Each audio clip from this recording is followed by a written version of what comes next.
This isn't just a story about burglars or maniacs. It's far darker, capable of freezing the blood in your veins.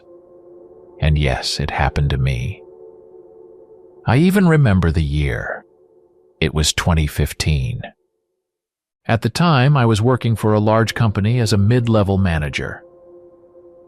I got the job right after college, starting as a regular assistant. 3 years had passed, and during that time, I gained experience and climbed the corporate ladder by working 12-hour days. It seemed like I had achieved what I wanted. But at the same time, I started noticing how burnt out I was becoming. The constant pressure, stress, and endless deadlines were slowly but surely destroying my inner balance. I needed a break. So I decided to take a vacation. The plan was simple: take 2 weeks off in October to catch my breath. I had no issues with my boss. They approved it without any questions. All that was left was deciding where to go, but despite all my searching, I couldn't find anything truly interesting. One day, during a smoke break, I ran into Ryan, a colleague with whom I occasionally chatted over coffee. When he heard about my vacation dilemma, he smiled slightly and pulled a small brochure from his pocket, handing it to me. "A friend of mine just recommended this place to me today," Ryan said, offering the brochure. "But I definitely don't have time to go. Take a look, you might like it." I took the brochure, looked at the cover, and the first thing that caught my eye was the picturesque image. Before me was a forest surrounding a massive hotel, and the views were incredible. The title on the cover read, "The Twilight Haven Hotel." Interesting name, I thought. The brochure went on to explain that it was hard to get a reservation there, and there was a wait list, so you'd need to act quickly. I continued looking at the photos. On the back were more shots of the hotel from various angles. The forest looked enchanting. Dense, mysterious, green, stretching into infinity. The hotel seemed to sit on the edge of reality, bordering some otherworldly realm. There was a restaurant, a pool, impeccable service. Everything you needed for complete seclusion and relaxation. It was exactly what I was looking for. I thanked Ryan and immediately dialed the number listed at the bottom of the brochure. Strangely, besides the phone number, there was no address, website, or email. That puzzled me a little, but I didn't dwell on it. Maybe it was just an old-school marketing approach. When I dialed the number, I heard a long tone, followed by a pleasant female voice. "Hello, Twilight Haven Hotel. Would you like to book a room?" "Yes," I replied, still a bit hesitant. "How much will it cost?" She gave me the price, and it was surprisingly affordable, right within my budget. I was a bit taken aback, but also pleased. I was ready to book. "How do I get there?" I asked after giving her my location. "A bus will be departing from your city," the woman responded. "You can catch it on October 15th at 9 a.m. at the corner of Pine Street and Main Avenue." The date lined up perfectly with my plans. The woman took my name and confirmed that my spot was reserved. Wishing me a good day, she hung up. I put down the phone, feeling a strange sense of relief, though something inside me still whispered that something wasn't right. A vague discomfort crept into my thoughts. But once I got back to the office and sank into my routine again, that uneasy feeling began to fade. All I could think about was escaping this endless cycle of pressure and stress. Later, I decided to search for information about the place online. And here's where it got strange. I found nothing. No reviews, no mentions, no photos. It was as if the place didn't exist at all. What could this mean? I wondered. Was this some kind of scam? But it was odd. They hadn't taken a single cent from me as an advance. Maybe it was just a new hotel recently built and hadn't made it into the databases yet. Either way, I figured I'd get to the bottom of it when I got there. On the morning of the 15th, I woke up early to get ready without rushing.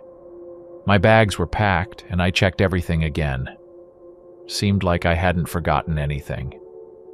My head still buzzed a little from the tension of work, but I was slowly starting to adjust to the fact that I didn't need to worry about anything now. No urgent calls, no emails, no tasks, just vacation. It felt unreal. I called a cab and arrived at the spot half an hour before the scheduled time. Old work habits had made me punctual.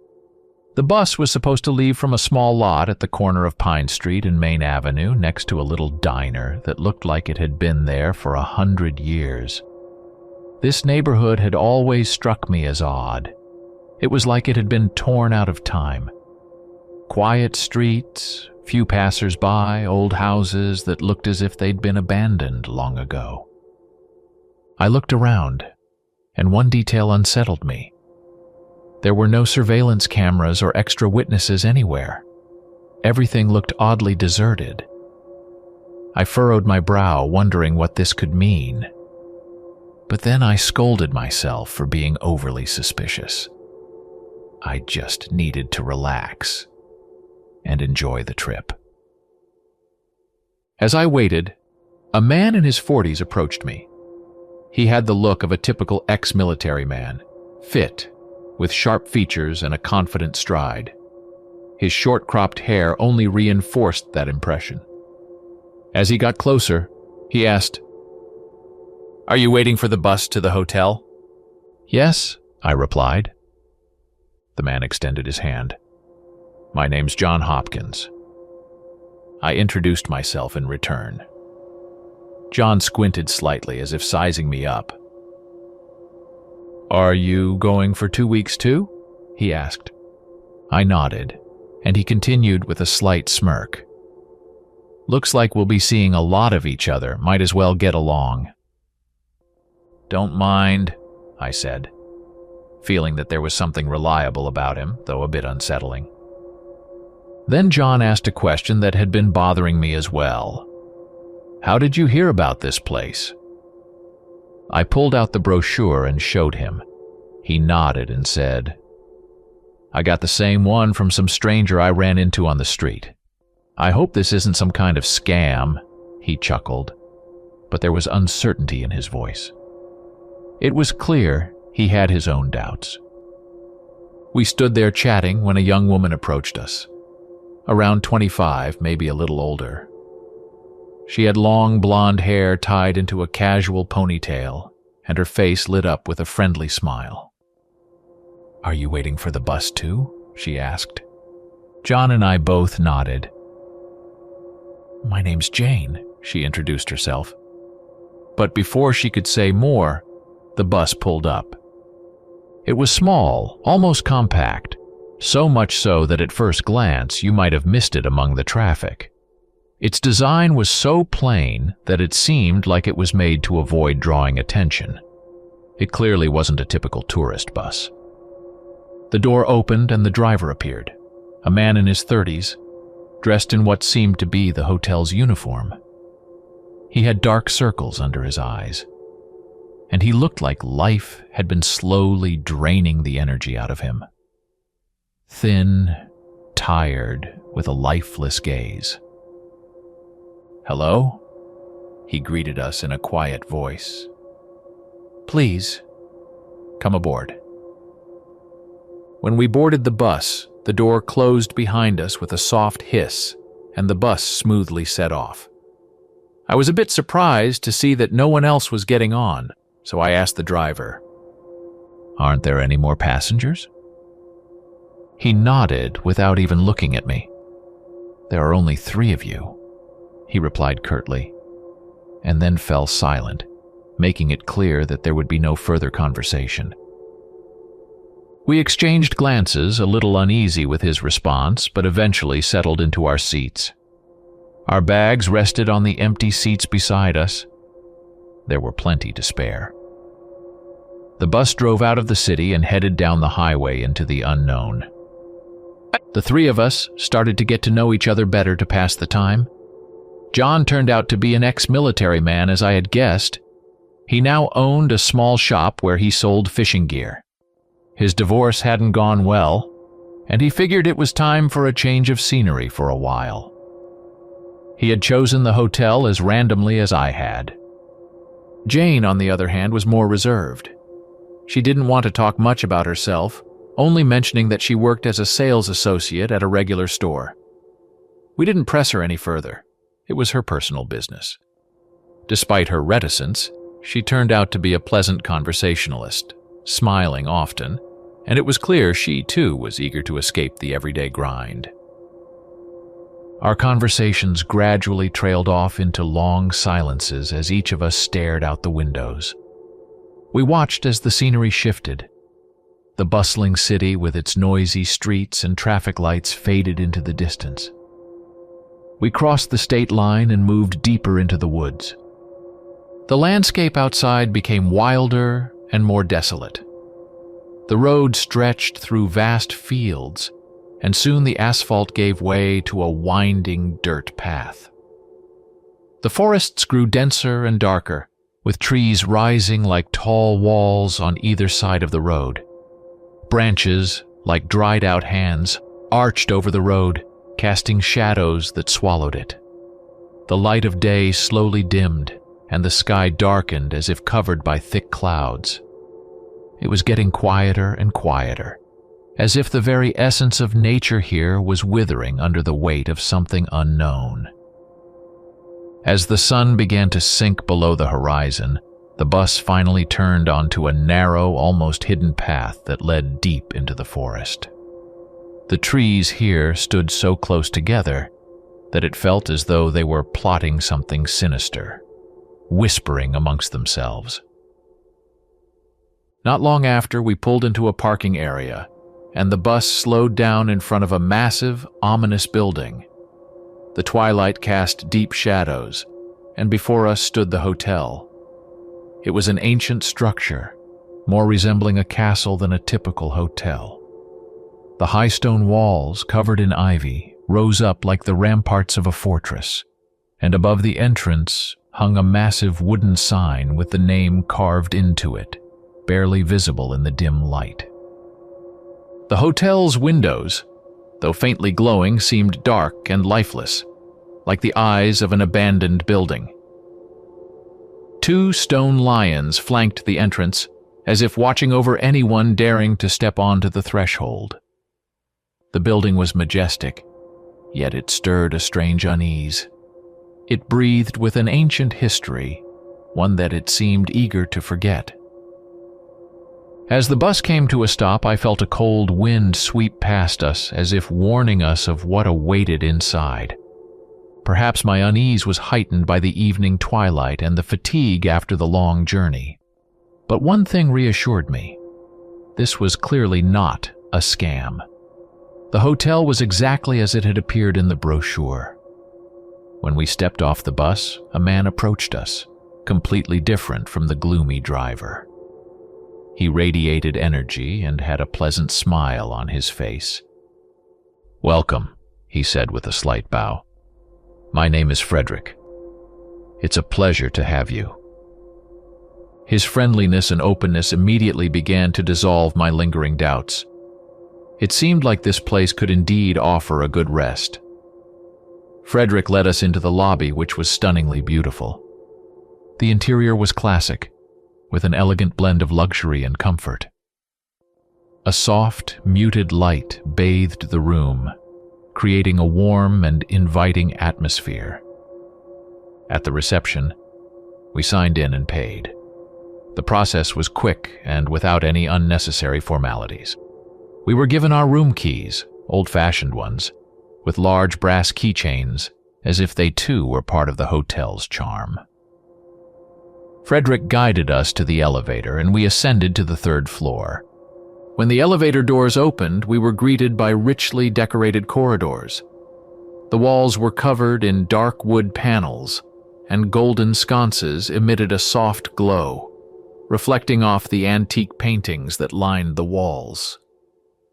The hotel exuded an aura of old-world charm. It felt like a place untouched by time. Our rooms were spread out along the floor. Mine was at the very end of a long hallway. I walked to the door, unlocked it, and stepped inside. The room was surprisingly spacious and impeccably clean. It was a blend of antique decor and modern conveniences, much more than I had expected for the price I had paid. I quickly unpacked, took my clothes out of the suitcase and hung them in the closet. The room felt remarkably cozy. After a refreshing shower, I felt the fatigue slowly dissipate, and it finally hit me. I was about to enjoy a well-deserved break. I decided to call the reception to ask about dinner.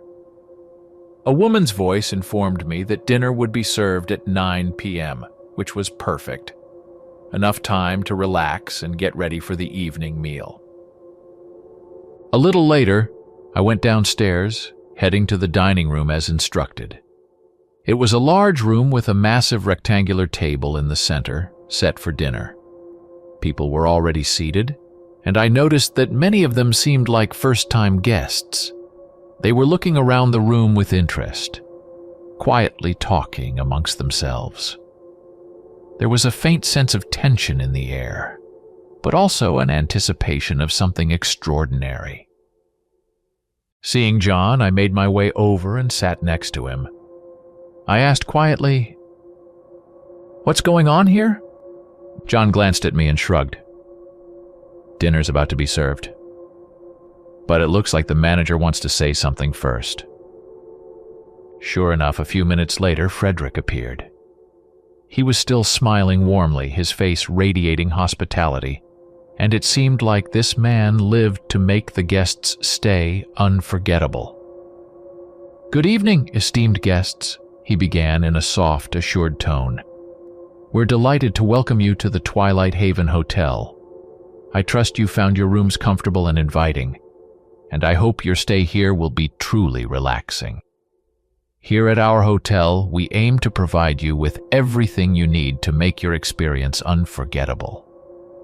He paused, glancing around at the gathered guests. "I'd like to remind you that meals are served 3 times a day, breakfast, lunch, and dinner, according to the schedule you'll find in your rooms. All our dishes are prepared with fresh local ingredients, and I'm confident they'll leave you with only the best impressions." Frederick leaned forward slightly, as if about to share something important. "You are welcome to enjoy all our recreational areas, pools, gardens, and forest trails. However, there is one place off limits to guests, the chapel behind the hotel. It's deep in the woods, and for certain reasons we strongly advise against going there. This is the only restriction I must warn you about." He smiled again, taking a step back. "Well, I won't keep you any longer. Enjoy your dinner," he said, clapping his hands. As soon as he finished speaking, waiters entered the room carrying plates of food. Each guest was served an elegantly prepared dish. I was brought roasted chicken with aromatic herbs accompanied by a mushroom sauce and mashed potatoes. The dish looked exquisite. The smell alone was enough to make my mouth water instantly. While I was eating, I couldn't help but look around, carefully observing the hotel guests. At one of the tables sat an elderly couple. They were quietly conversing, their faces calm but somewhat weary. Across from me sat a man about 45 years old, quite overweight, who was devouring his food with such greed as if he were late for a train. Every movement was quick and careless, as if he wasn't sure he'd have time to fill up before dinner ended. A bit further, I noticed another couple. They looked like foreigners, possibly Europeans. Their speech was quiet and unfamiliar, and I couldn't understand what they were saying. Yet the atmosphere at their table was relaxed. One thing surprised me. Despite the spacious room and the size of the hotel, there were suspiciously few people. For such a huge building, the number of guests seemed small. I wonder why that is. The thought flashed through my mind. Perhaps it's part of the seclusion promised in the advertisement, but it still seemed strange. After dinner, I decided to return to my room to rest a bit. With 2 whole weeks ahead, I would definitely have time to explore and get to know everything here. I headed to the elevator and noticed a man with a cane standing at the reception desk. He was dressed in dark jeans and a brown knitted sweater. He wore a Panama hat, the brim of which hid his face, but even so, I managed to notice that he was about 35 years old. He was quietly talking with one of the hotel staff, after which the staff member took his suitcase, and they headed to the elevator. This man was limping, and upon closer inspection, I noticed that he had a prosthetic leg. He tried not to draw attention to it, and was clearly intentionally hiding his condition. I entered the elevator with them, and we went up. The man did not raise his head or try to start a conversation, giving the impression of someone not seeking contact. He seemed withdrawn and somewhat aloof. When we exited the elevator, it turned out that he was my neighbor. Opening the door to his room, he quickly disappeared inside, dragging his suitcase behind him. I continued on my way and noticed the bellhop, bowing to me, watching me as I went. I nodded back and entered my room. After putting my things away, I wearily collapsed onto the bed. Thoughts about work began to slip into my mind, but I quickly chased them away. After all, I was here to rest. Sleep gradually overtook me, and soon I fell into a deep, peaceful slumber. I was awakened by a strange noise coming from the neighboring room. I instantly remembered that the unfriendly man with the prosthetic lived there. Could something have happened to him? I thought and listened. But soon, everything quieted down, and I decided that perhaps it was just my imagination. I sat a bit longer, trying to fall back asleep, but just as I settled comfortably and closed my eyes, the same sounds came from behind the wall again. A knocking, a scraping, as if someone was trying to get out of a locked space. Annoyed, I swore under my breath and reluctantly got up from the bed, approaching the wall. My eyes had already adjusted to the darkness, and I stood next to the boundary between our rooms. Pressing my ear to the cold wall, I listened. The sounds were strange and sharp. It wasn't just knocking, it sounded like blows, as if someone was banging their head against the wall. There was also a distinct rustling, as if something was scratching along the floor or the walls. A chill ran down my spine, but irritation prevailed, and I knocked loudly on the wall, shouting, "Hey, buddy, everything okay over there?" Immediately, all sounds in the neighboring room ceased, as if they had heard me. I stood, listening to the silence, and decided that everything had finally ended. Returning to bed, I tried to fall asleep again. But not a minute had passed when the knocking resumed. This time it was even louder and more insistent. What the hell? Ran through my mind. I fumbled for the phone on the bedside table. It was an old landline phone, unlike modern devices.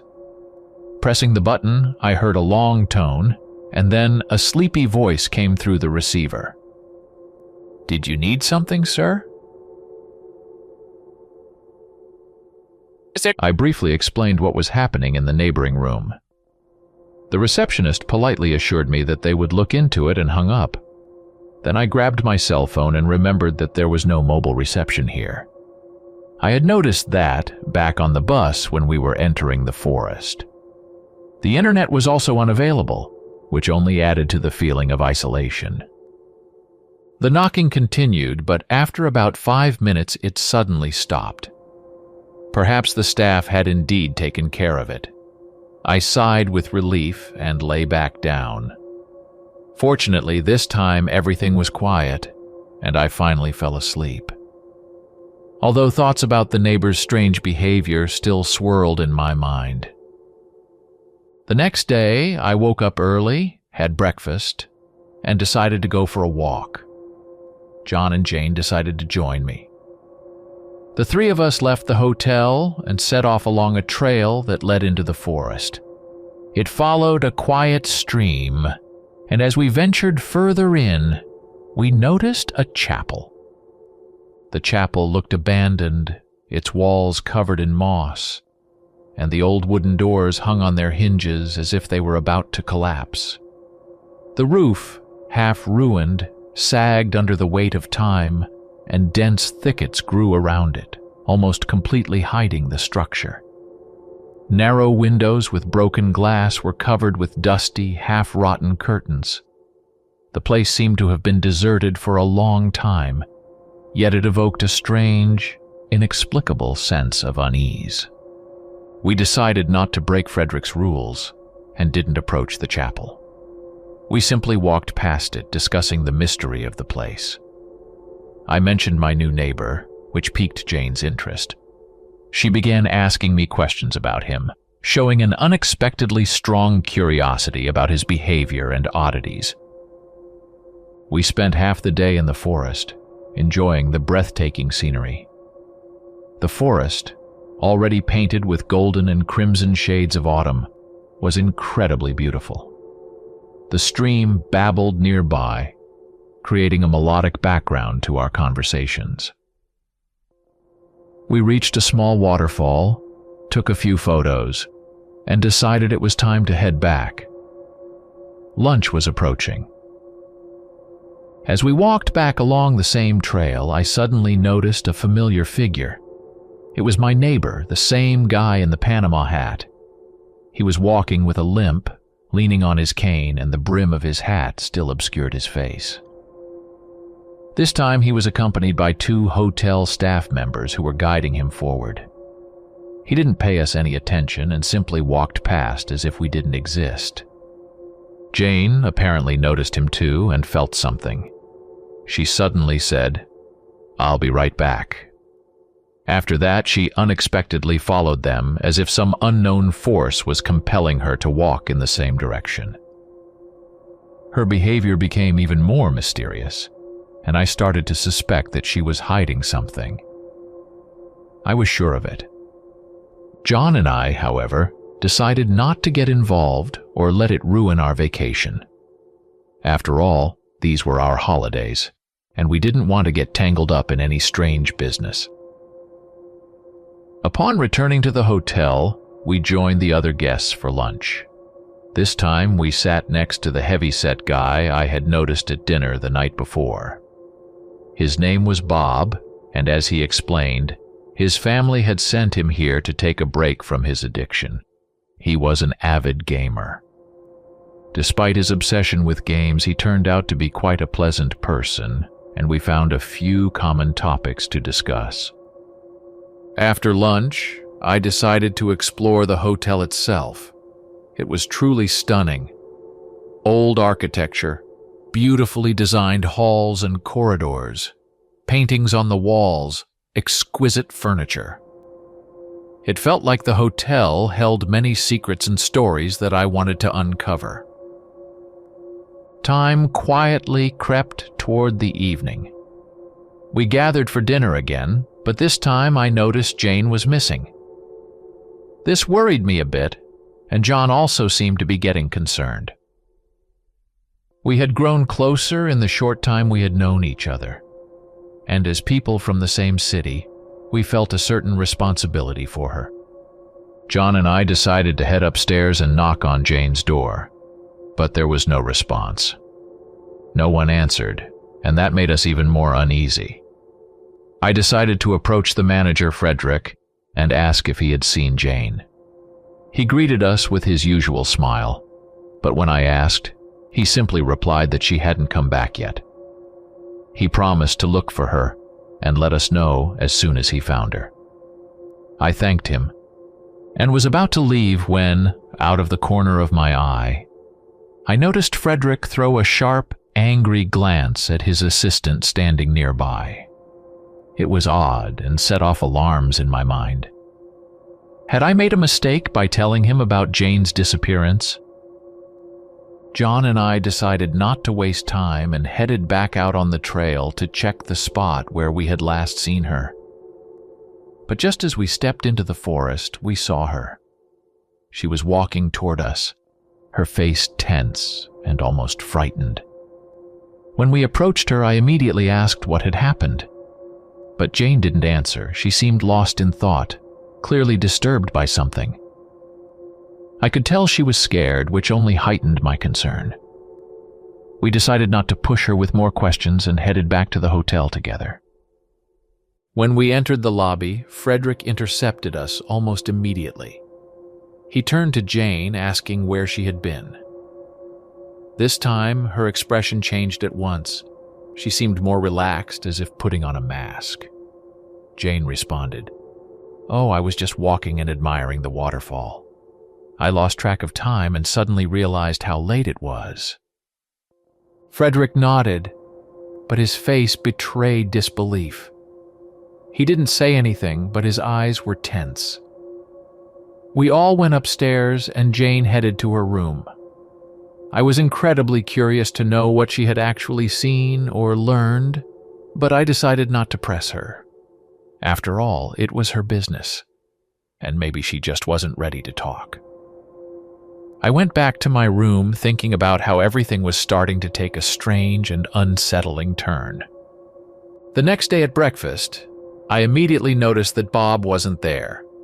I found it odd, but I figured he might have just decided to stay in his room and rest. I spent half the day trying not to think about anything, just relaxing and enjoying the vacation.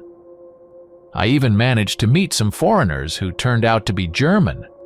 Their English was far from perfect, but we still managed to communicate. However, by lunchtime, Bob still hadn't appeared. I began to worry, and John noticed it too. He seemed tense, while Jane looked even gloomier and paler, as if something was tormenting her from within. I tried several times to talk to her and find out what she had discovered the day before, but she remained silent. Her state only deepened my suspicions. After lunch, I decided to ask Frederick what had happened to Bob. He calmly replied that Bob's parents had arrived that morning and taken him home. "I see," I thought, feeling a slight relief but also a strange sense of unease. I told John, and he seemed to calm down, though some doubts still lingered. Jane, on the other hand, appeared even more anxious. She barely touched her food, sitting there pale and deep in thought. Her condition was increasingly worrisome. It seemed like she knew or had seen something but didn't want, or couldn't, share it with us. The next day, a new group of guests arrived at the hotel, a bunch of lively young people. They were likely students or classmates, and as is typical for their age, they immediately drew everyone's attention with their loud laughter and conversations. The dining room became even more animated, and amidst this noisy group, I suddenly realized that my neighbor in the Panama hat hadn't shown up again. Not once had I seen him at breakfast or lunch. Since the day he walked past us with the hotel staff, he seemed to have vanished. It was suspicious, but I decided not to jump to conclusions. Toward the evening, 2 more guests unexpectedly arrived. First came a man in his 40s, dressed in an expensive suit and dark sunglasses, which he didn't take off even though it was already dark outside. He was treated with particular respect, as if he were a VIP guest, and was quickly escorted upstairs. Right after him, a young woman in her mid-20s arrived. She was brightly and extravagantly dressed, wearing a wide-brimmed hat and sunglasses despite the late hour. She received the same respectful treatment as the man and was also taken to her room. The next morning at breakfast, the dining room was livelier. More people were around, but those 2 guests who had arrived the previous night were absent. I thought perhaps they were receiving some special VIP treatment, but I didn't see them again after that. Later that day, we decided to go to the waterfall again. As we passed by the chapel, I noticed that Jane had gone pale again and looked worried. She tried not to glance at the old building, but it was obvious something was bothering her. My curiosity was eating at me. What had she seen that evening? But she still kept silent. We spent the day enjoying the scenery, taking photos, and listening to the sound of the waterfall. But as we headed back, passing the chapel once more, Jane suddenly stopped and told us she'd catch up with us later, asking us to go ahead. For a moment I hesitated, unsure if I should let her go alone, but I didn't insist. After all, it was her choice. John and I returned to the hotel and went to dinner, but Jane never showed up. This time I didn't inform the manager, though I had a feeling he already knew. After dinner, I went upstairs to my room to rest. It was already 10 p.m., and a wave of anxiety about Jane washed over me again. I decided to check on her and make sure she had returned. When I went to her room and knocked, there was no response. This alarmed me. I told John, and we started to think about what to do next. Something was definitely wrong in this place. As time passed and midnight approached, we decided to knock on her door again. But once more, there was no answer. That's when we decided to go downstairs and ask the manager if he had seen her. But when we reached the reception area, it was empty. There was no staff in sight, no manager, no assistants. We started searching, walked through the lobby, and finally knocked on the service door. No answer came. So I took the chance and opened the door, and to our surprise, it wasn't locked. We stepped inside and found ourselves in a long hallway with closed doors on either side. It was eerily quiet. The atmosphere felt almost sinister. Gesturing for John to follow me, we quietly crept down the corridor. We began peeking into rooms, but they were all empty, as if they hadn't been used in a long time. There was a strange, musty smell in the air, and I felt uneasy. When we reached the end of the corridor, we found yet another door. Opening it, we unexpectedly found ourselves outside, in a large, dark garden. The stars were twinkling above, and silence reigned around us. Suddenly, we heard footsteps. Our first instinct was to hide. I immediately dove into the nearest bushes, and John followed suit. We both held our breath, trying not to make a sound. It was hard to see in the dark, but 4 or 5 people were passing by. They were carrying something, and I overheard one of them grumbling, "That fat guy sure loved to eat. Damn, he's heavy." The words hit me like a lightning bolt. I squinted and saw that they were carrying something large on a stretcher, covered by cloth, with a noticeably swollen belly. Only one name came to mind: Bob. My pulse quickened. What the hell was happening here? I turned to John, who was frowning, and he whispered, "We need to follow them." We cautiously crept after the group, staying at a safe distance. They were heading down the familiar trail that led to the chapel. The moon cast an eerie glow on its old, crooked walls. We watched as one of them opened the door and the others carried the stretcher inside. I noticed a small, boarded-up window, but a sliver of light was escaping through a crack at the bottom. This was our chance.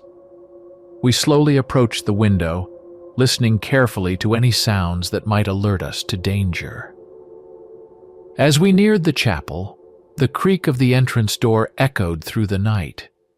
We pressed ourselves against the wall, blending into the darkness, waiting in tense silence. The people who had brought the stretcher exited the chapel empty-handed, still bickering among themselves. Once they left, we cautiously approached the window again, I leaned down and peeked through the crack.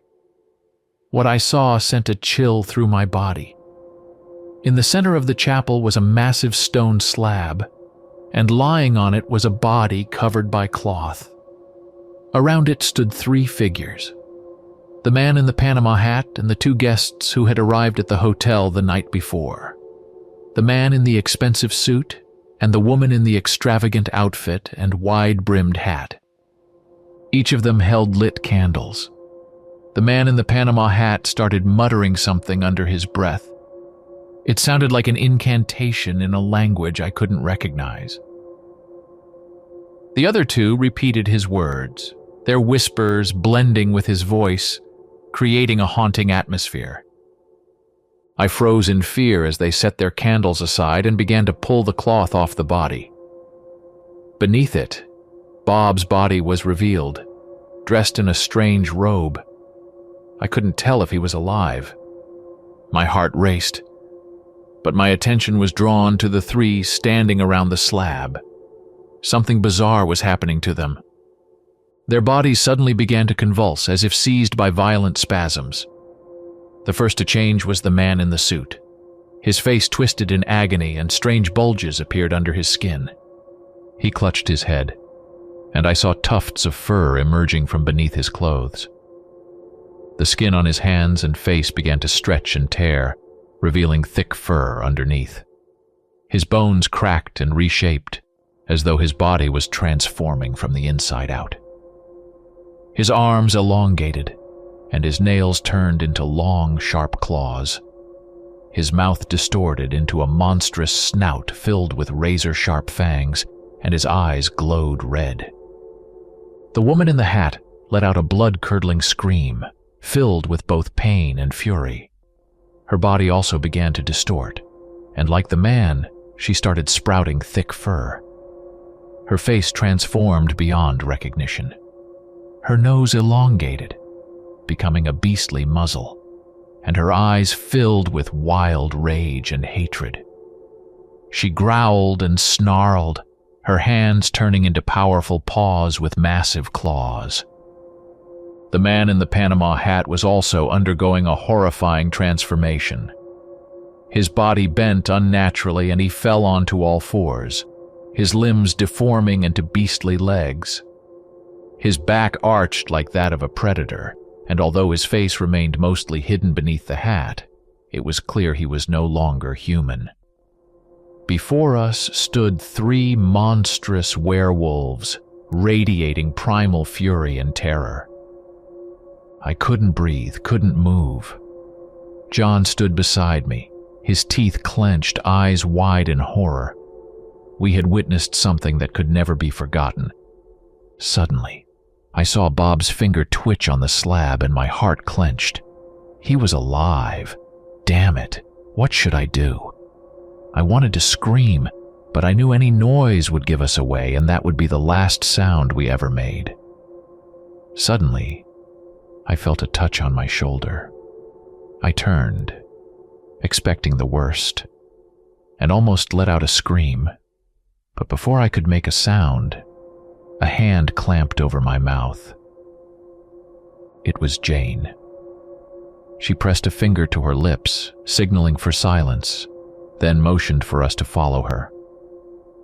We quickly and quietly followed her through the bushes until we reached the trail. Jane stopped, and her eyes were filled with determination. "We need to get out of here," she whispered. I shook my head, not understanding how we could just leave. "What about Bob?" I asked, and John agreed. But Jane only shook her head, her face tense. "We can't do anything for him," she said. "If we try to help him, we'll all die." At that moment, a terrifying scream and roar erupted from the chapel. We realized it was already too late. Jane shouted, "Run!" and bolted down the path. John and I hurried after her. As we ran along the forest trail, I kept trying to get answers from Jane. Finally, she began to speak. "I'm not here by chance. I've been searching for them for a long time. My father once went on a trip like this and never came back. So I decided to find the truth, and the truth turned out to be horrifying. That day, I saw the first transformation in the chapel. They didn't kill anyone then. They must have been waiting for these two. Her voice was strained, almost trembling. "Why didn't you tell us this from the start?" I asked, barely able to catch my breath from running in fear. She stopped and looked me straight in the eyes. "Would you have believed me?" I froze, trying to process her words. No, I probably wouldn't have believed her if I hadn't seen all of this myself. It was like a nightmare from which there was no waking. We continued moving, and I started thinking about what to do next. One thing was clear. We needed to get out of here as fast as possible, and for that, we needed transportation. When we reached the hotel, we headed straight for the parking lot where the bus was parked. As expected, it was locked. Now we had to find the keys. Going back into the hotel seemed insane, but we had no other choice. We entered the lobby trying to act as if nothing had happened. To our surprise, the staff was nowhere to be found. The silence was overwhelming, adding to our sense of dread. We decided to go back to the corridor we had explored earlier and search the rooms for the keys. We quietly opened that same door, which once again was unlocked, and started checking each room one by one. In one of them, I immediately realized it was the manager's office. It was furnished more luxuriously than the others. In the center stood a massive wooden desk, papers and notebooks neatly stacked on top. The walls were adorned with paintings in antique frames, and old, worn books lined the shelves. The room felt as if it was rarely used. We began rummaging through the items on the desk. When I slid open a drawer inside the desk, I found a folder filled with documents. As I opened it, I could hardly believe what I was seeing. There, among the files, was a photo of me. My heart raced and my hands started trembling involuntarily. I began flipping through the rest of the papers and realized they weren't just documents. They were dossiers on all the hotel guests. There were photos, biographies, and detailed physical descriptions of everyone staying at the hotel, including John, Jane, and even Bob. Each person was described in the minutest detail, from height and weight to the most personal information. I showed the files to the others. Fear slowly began to take hold of us as we realized that none of us were here by accident. Each dossier had a price attached.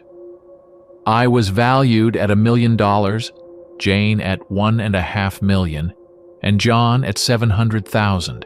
It was horrifying. Had we been lured here to be sold to those creatures?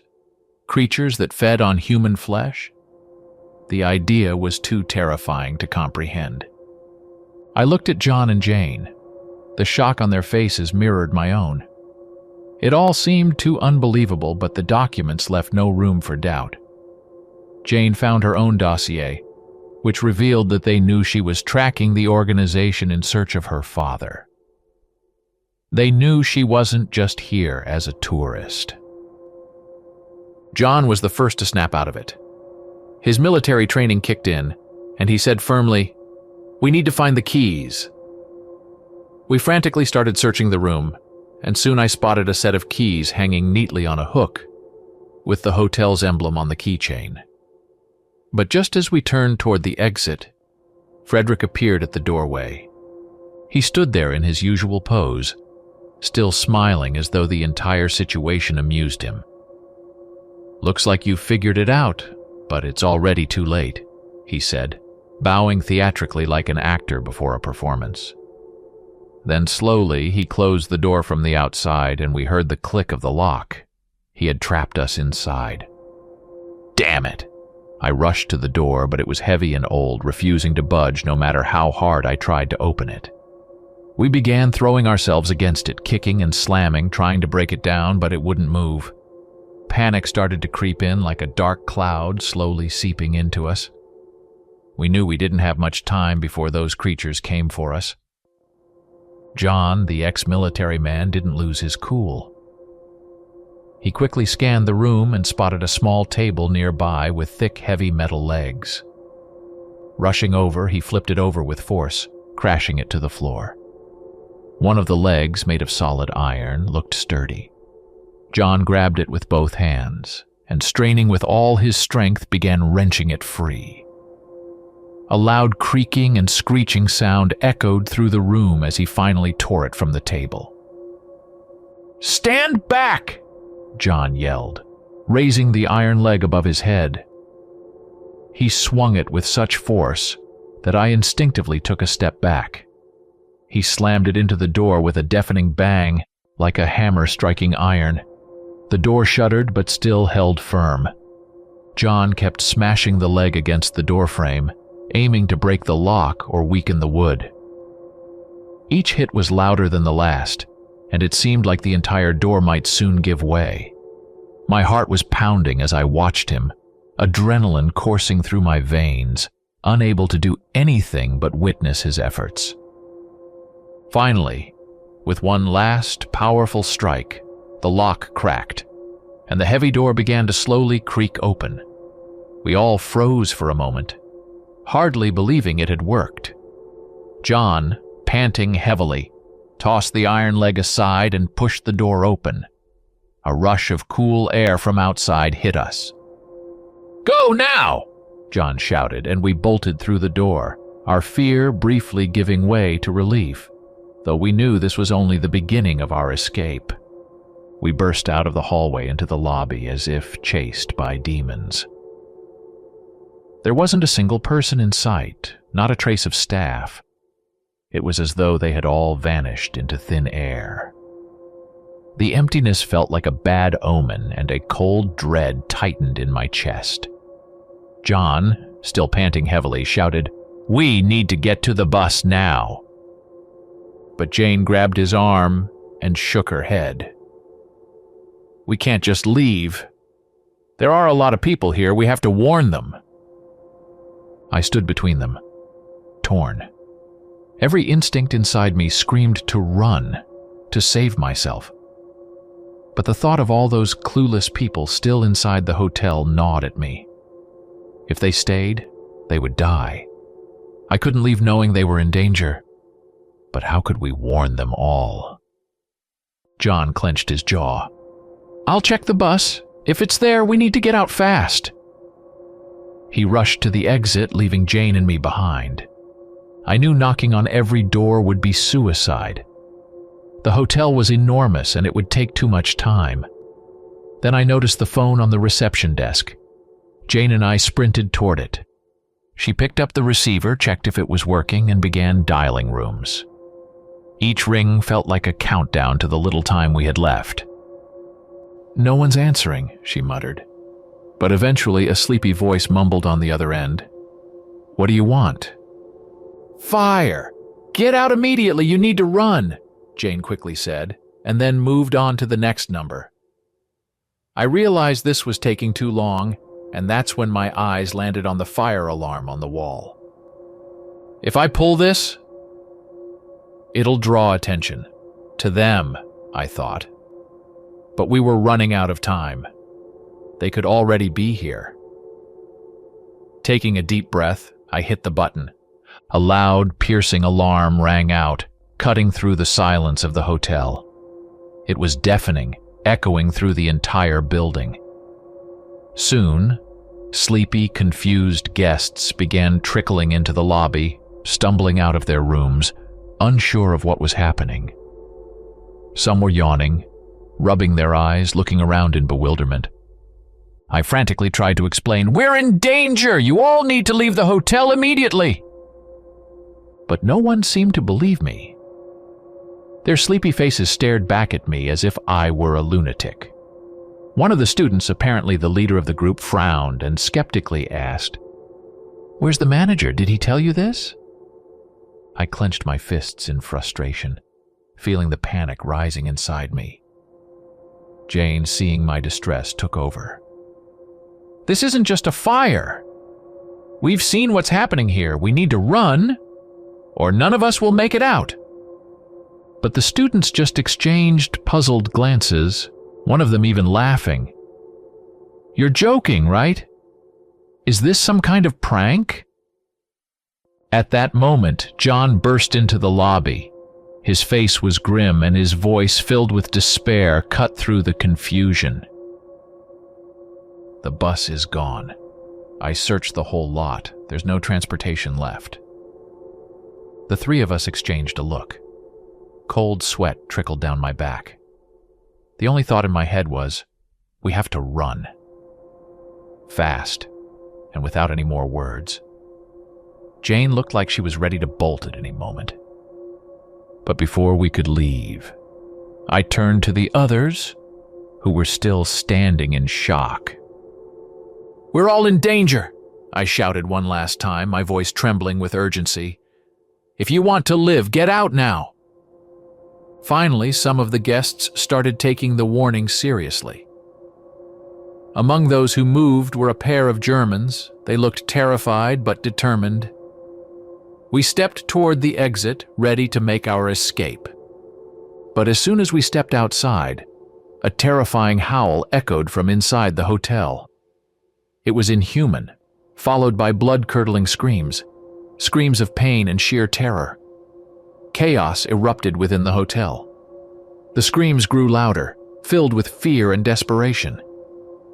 Soon I saw a scene that made my blood run cold. One of the creatures, having transformed into a monstrous werewolf, pounced on one of the students in our group. It knocked him off his feet and sank its massive teeth into his flesh. The guy screamed in terror, but the sound quickly faded as the creature began to tear into him like a wild animal.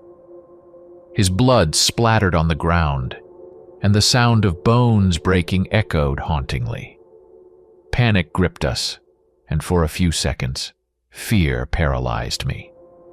"Run!" John grabbed my arm, snapping me out of the shock, and we took off.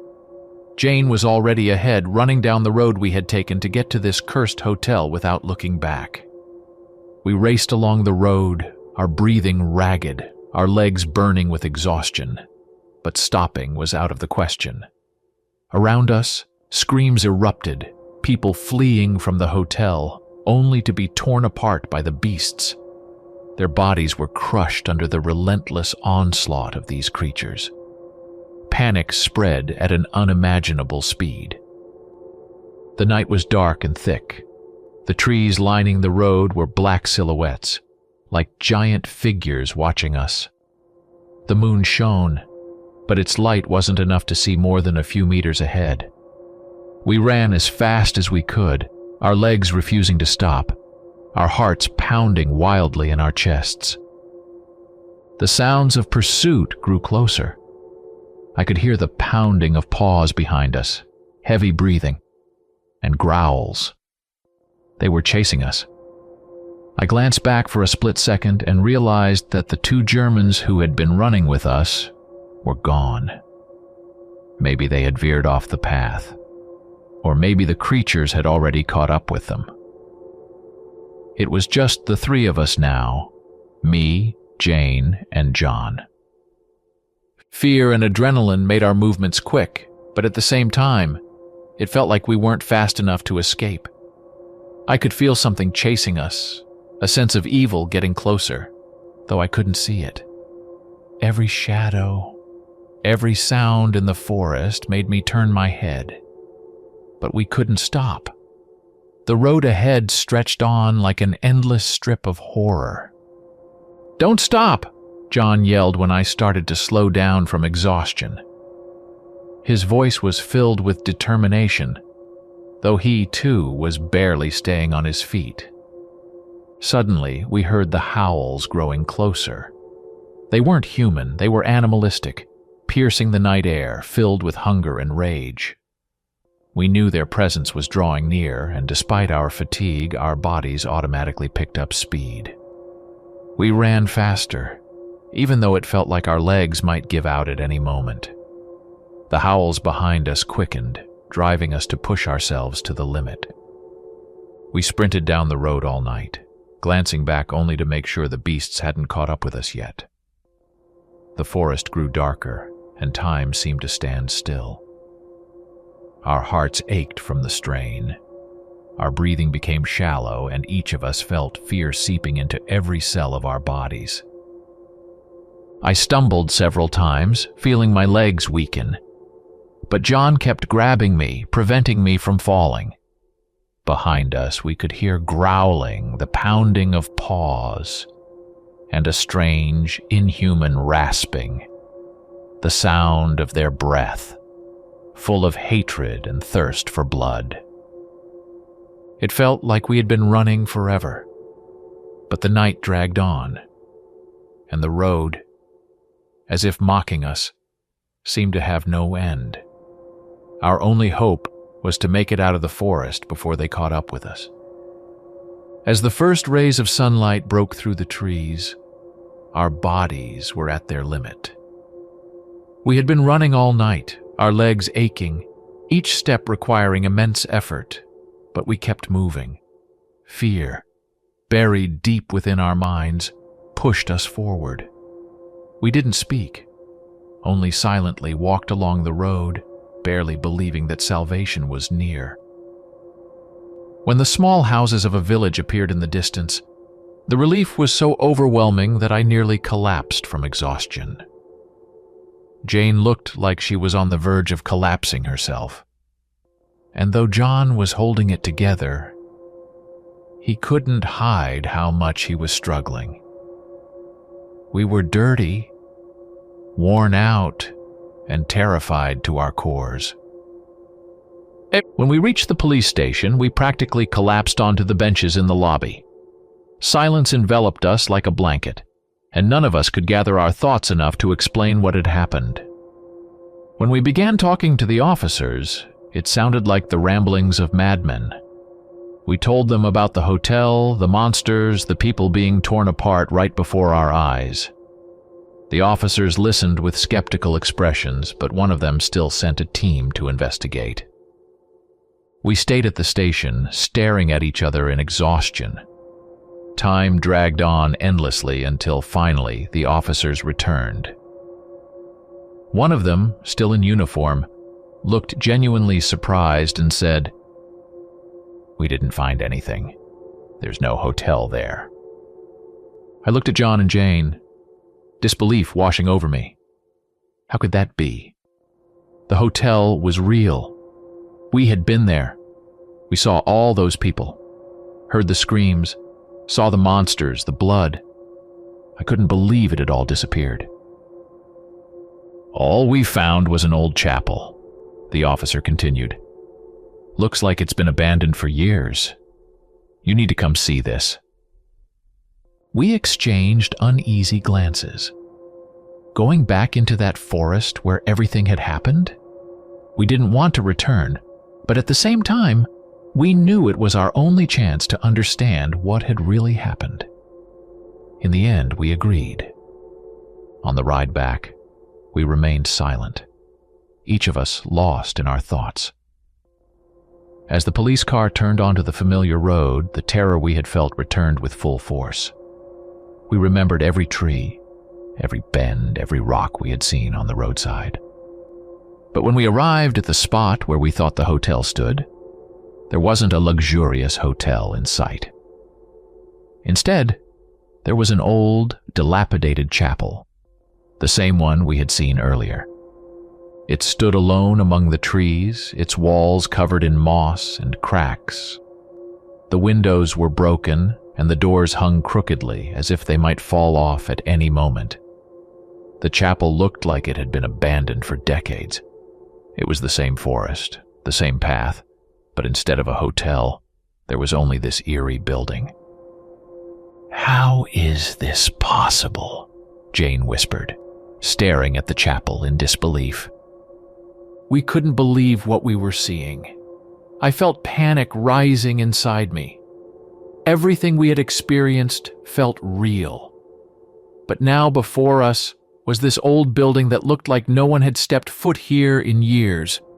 No trace of the hotel, no people, Only this ominous chapel." Back at the police station, we were in a daze. We sat in the lobby, unable to process what had happened. It felt like the worst nightmare, yet everything had been real. We had seen the deaths, seen the monsters. But how could we explain that when all that was left was an old chapel? Suddenly, one of the officers approached us, a look of shock on his face. He stared at us intently and asked, "Michael Rivers? John Hopkins? Jane Watson? Is that you?" We nodded, not understanding why he was asking. "You've been missing for 5 years. You were declared missing." I felt my body go numb. 5 years? How could that be? We had only been at the hotel for a few days, no more. I glanced at John and Jane, seeing that they were just as shocked. It didn't make sense. 5 years? What had happened to us? This wasn't just a nightmare, it was a mystery we might never be able to solve.